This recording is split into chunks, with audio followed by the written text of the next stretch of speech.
Kenapa? Karena kita punya uang. Karena kita punya uang. Oke, lanjut dua kabar yang cukup gacor. Nah, yang pertama nanti kita mau bahas proyek baru rudal pertahanan udara Indonesia, bos. Surface to Air Missile. Jadi mungkin nanti ini mirip seperti rudal Spider SR ataupun Iris T SLS yang sering dipakai di Ukraina. Jadi rudalnya katanya pakai infrared seeker sehingga susah di jamming, bos. Dengan pagu anggaran 24 miliar rupiah. Nah lo, lantas nanti rudal seperti apakah ini? Untuk melawan atau melindungi apa? Bagaimana rencana spesifikasi lengkapnya dan kecanggihannya? Setelah ini kita kupas. Kemudian kabar kedua nanti datang dari pesawat jumbo keren asal Brazil, bos, yang baru-baru ini masuk ke dalam hanggar di Jakarta, Indonesia. Nah lo, lantas ada apakah gerangan? Apakah Indonesia mau membeli pesawat baru ini atau gimana nih dengan pesawat KC-390 Millennium? Penasaran beritanya? Cus, mari kita kupas berita lengkapnya satu per satu, bosku. Oke, lanjut jadi yang pertama soal proyek rudal pertahanan udara baru Indonesia nih, bos. Nah, jadi admin kutip dari link yang dibagikan oleh lembaga KRIS, ini dia, dan juga akun Instagram resmi Batekhan Kemhan RI. Dikabarkan bahwa Kemhan RI kini melalui Badan Teknologi Pertahanan atau Batekhan telah resmi menjalankan program prototipe SAM Darat VX-101 dan VX-201, bos, dalam tahun anggaran 2026.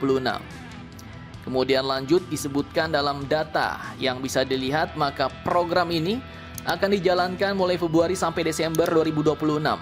Kemudian total pagu anggaran atau biaya yang diperlukan mencapai 24,2 miliar rupiah, bos, melalui mekanisme tender.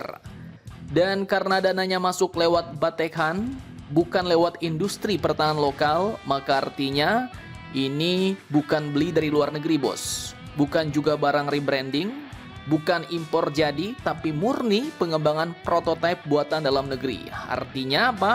Indonesia lagi bikin rudal sendiri, bos. Nah, yang dikembangkan pun bukan cuma batangnya doang, tapi satu sistem lengkap agar nanti bisa ngecerot. Mulai dari airframe atau badan rudal, kemudian elektronik modul dan view system, kemudian juga ada guidance and control sistemnya, di mana artikel menyebut menggunakan infrared seeker atau IR seeker. Sehingga artinya ya nanti rudal ini akan mengunci suhu panas target. Jadi nggak bergantung pada radar eksternal, bos, sehingga lebih sulit di jamming. Dan sepertinya memang cocok untuk melawan drone dan pesawat rendah. Kemudian dikembangkan juga warhead alias hulu ledak, roket motor system, dan desain launchernya. Kemudian juga dikembangkan simulasi canggih seal dan hill testing, yaitu software in the loop dan hardware in the loop.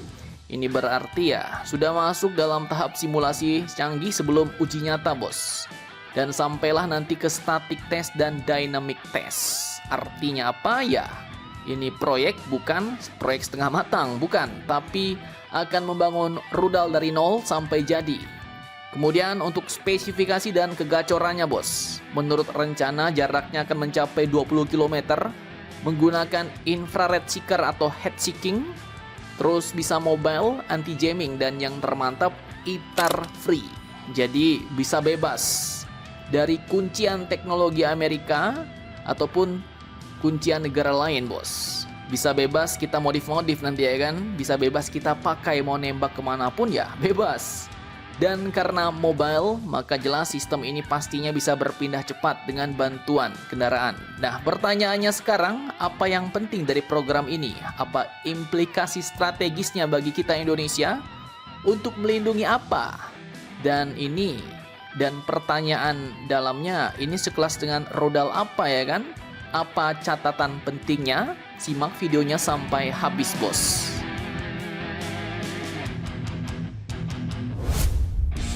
Oke, jadi seperti yang kita ketahui bersama, saat ini perang modern sudah berubah. Ancaman hari ini bukan cuma bomber raksasa yang dulu suaranya bikin ngeri-ngeri tak sedap ya kan. Tapi saat ini drone murah, swarm UAV, bahkan serangan presisi jarak rendah itu jadi momok yang paling menakutkan bos. Dan disinilah makanya dikembangkan Rudal VX. Jarak 20 km ini masuk kategori SORAD bos, jadi Short Range Air Defense. Secara konsep yang mendekati kelas seperti rudal ini adalah Rudal Spider SR.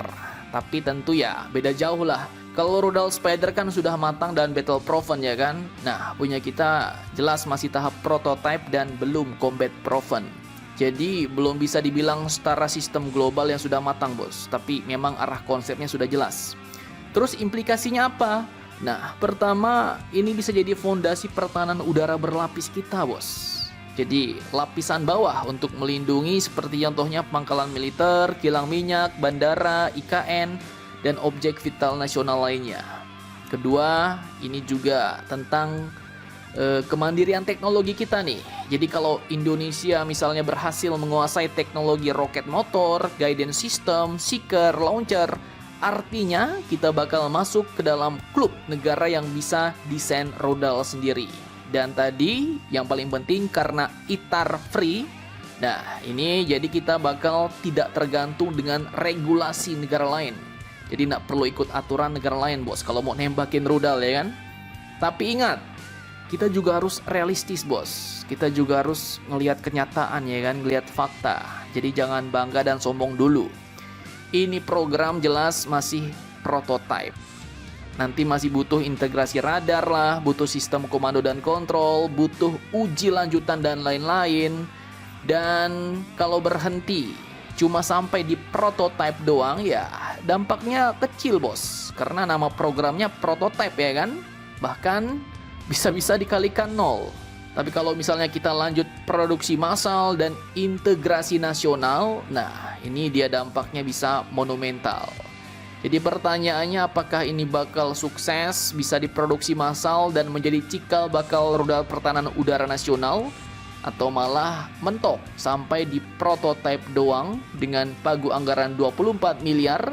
Nah ini yang harus kita ceki sampai kelar bosku. Oke, lanjut.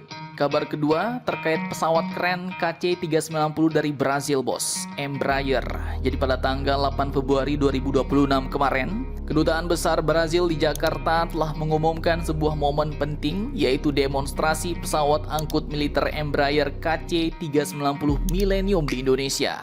Tak main-main, acara ini pun dihadiri langsung oleh Menteri Pertahanan Indonesia Bapak Safri Samsudin dan Kepala Staf Angkatan Udara Marskal TNI M. Tony Harjono beserta delegasinya bos. Nah, jadi ini adalah demo resmi KC-390 kepada jajaran pertahanan Indonesia.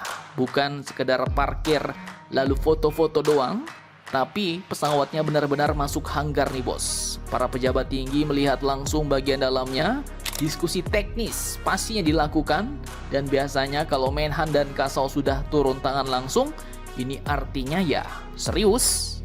Nah loh, lantas apa itu KC-390?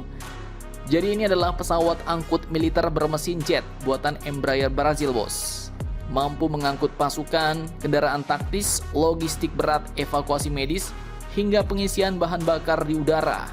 Sudah dipakai Brazil, Portugal, Korea Selatan, Swedia, dan Belanda.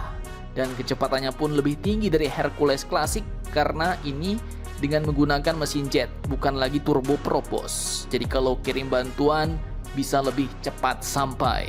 Nah, mengapa menarik buat Indonesia ya? Karena TNI Angkatan Udara saat ini jelas butuh penguatan armada angkut strategis, apalagi kita negara kepulauan ya kan? Pesawat ini bisa jadi pelengkap bahkan regenerasi sebagian pesawat C-130 lama yang mungkin bakal pensiun. Dan ini jelas juga jadi sinyal kuat bahwa Indonesia sedang membuka opsi diversifikasi alutsista bos. Jadi maksudnya nggak cuma beli dari barat doang seperti Amerika dan Prancis, tapi juga nyari dari Brazil. Nah pertanyaannya lagi, kok Indonesia bisa tertarik ya sama pesawat ini? Nah di sini mungkin ya ada alasan kuatnya, karena pesawat ini pesawat multi role bos, kemudian juga modern, interoperabilitasnya sudah global, plus bisa jadi ada peluang kerjasama industri pertahanan yang ditawarkan ke Indonesia.